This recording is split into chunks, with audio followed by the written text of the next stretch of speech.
डोली चली अब है क्यों करार।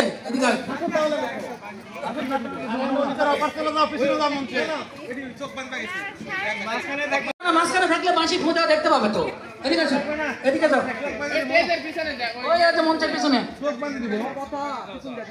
পিছনে। আসো, তুমি ওই বাঁশি না দেবো তখন সবাই বুঝে ফেলবে। দাও, চেয়ার নিয়ে যাও, চেয়ার নিয়ে যাও। ঘুরতে লাগুক, পরে বাঁশি দেওয়া যাবে, ঘুরতে লাগুক। ভিতরে এত লোক থাকা যাবে না। জোরে জোরে জোরে করতে হবে। ভিতরে এত থাকা যাবে না তো। জোরে করতে হবে, জোরে এক জায়গায় থাকা যাবে না, জোরে। না না, ভিতরে থাকা যাবে না তো, লোক আটি দূরে থেকে থাকা লাগবে, ভিতর থেকে বোঝা যাবে না। সিয়ারাত কে হাত দেন না, আর এক জায়গায় থাকা যাবে না। কমপক্ষে 30 সেকেন্ড পর পর হবে। এই লোক কয়জন, চেয়ার একটা কমা।